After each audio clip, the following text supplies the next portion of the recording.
Do you want to make your product shots look professional and cinematic without spending thousands on gear? I'm going to share 7 game-changing dolly shots you can use to level up your content, get more views and subscribers, and get noticed by brands. And if you're shooting product videos for social media or commercials, you know how important those cinematic product shots are. Before we get into the 7 shots, there's one little thing we need to talk about, and that's lighting for dolly shots. I've got 5 quick fire tips for you, like tip number 1, and that's to be aware of shadows. Because the camera's moving on the dolly, it's very easy for the shadow of the camera or the dolly to creep its way into the video, move the lights around, so you're not going to get those ugly shadows. Tip number 2 is to place out of focus lights in the background away from the product. This just gives a bit of interest in the background and creates some nice out of focus colorful areas. Tip 3 is to make sure that you cover all areas of the thing that you're filming. When the dolly moves, it's going to move by or past the product, so you want to make sure that wherever the camera's looking, you've got the lighting set up that you want. We talked about the shadow from the dolly or the camera,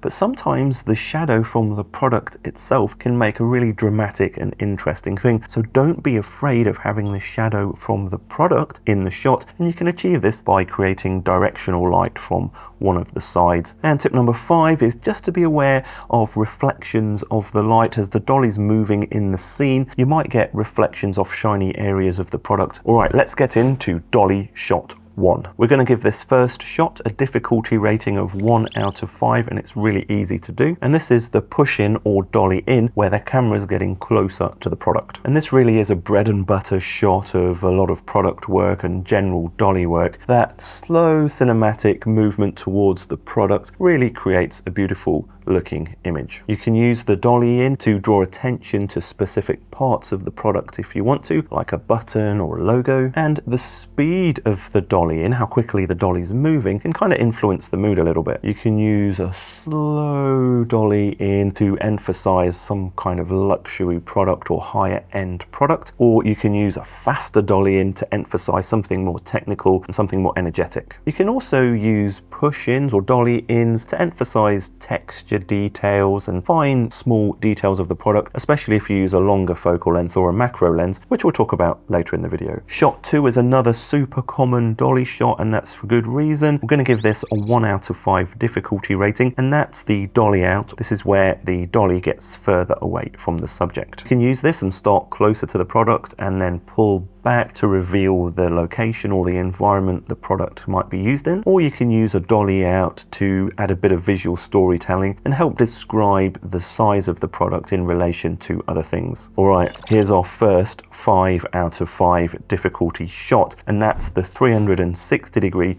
rotational orbit. This is where you put the product at the center, and then you use a dolly that can go around in circles and film all the way around the product. The reason this is a 5 out of 5 difficulty is it can be quite difficult to get a smooth track in a 360 degrees all the way around the product. Lighting can be a bit of a challenge. If you've got any lights off to the side, at some point in the shot, in that 360 rotation, those lights will appear in the video, but you can solve that by using some kind of top-down lighting or highly diffused lighting that's bouncing around everywhere. To do this, you will need a dolly that can operate in circles. Like this newer dolly, you can change the angle of the wheels, and that lets you go around in circles. But you do need to get the angle right for the diameter circle that you want to create around the product. This is also a 5 out of 5 because you need to consider focus. Or you're going to use manual focus, which is probably the best idea, or if you've got really good tracking in your video camera, you can maybe try the tracking feature to automatically lock on the focus. Even though this is a 5 out of 5 and it can take a lot of time to set up and get working properly, if you can pull it off, it's a really interesting shot. If you want to, you can speed it up,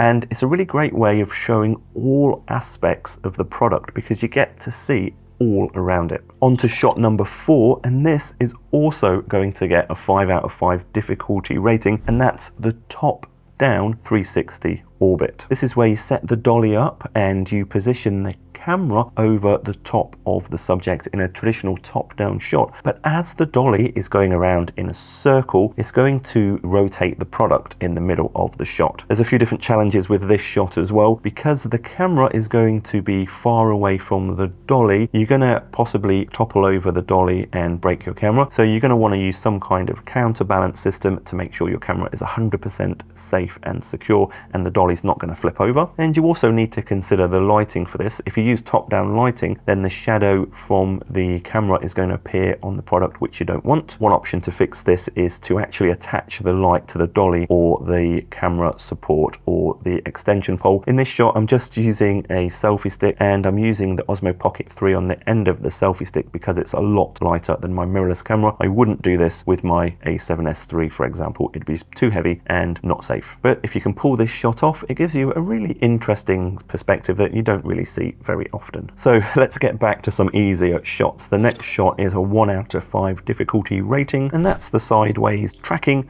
or horizontal left to right shot. For this shot, you set up the camera on the dolly pointing sideways off the dolly and just have the dolly move left to right with the product off to its side. This is another great shot to create some depth because things placed in the background will move more slowly and that will create a nice parallax effect. You can use this dolly shot to add some visual interest and just mix things up a bit, or you can use it to show the environment where the product is being used. You can also combine the dolly with something that can do subject tracking, in this case the Osmo Pocket 3, and then you can track the object while the dolly moves left to right and you get this really nice effect which can look really cinematic and professional. Okay, on to shot 6, and this is a bit of a hybrid shot because it's an editing technique that you can add to your existing dolly shots or shoot for this editing technique, and that's to use speed ramping. Speed ramping is where you alter the playback speed as the video clip is playing. Some bits play faster, some bits play slower. You can combine dolly movements with speed ramping when you're editing your video and it can really enhance that visual impact of a shot. You can start slow and speed up, or speed up and then slow down. This can create dramatic effects, making your dolly shots feel more intense or emotionally charged, and you can add a little bit of subtle sound design to really sell the effect.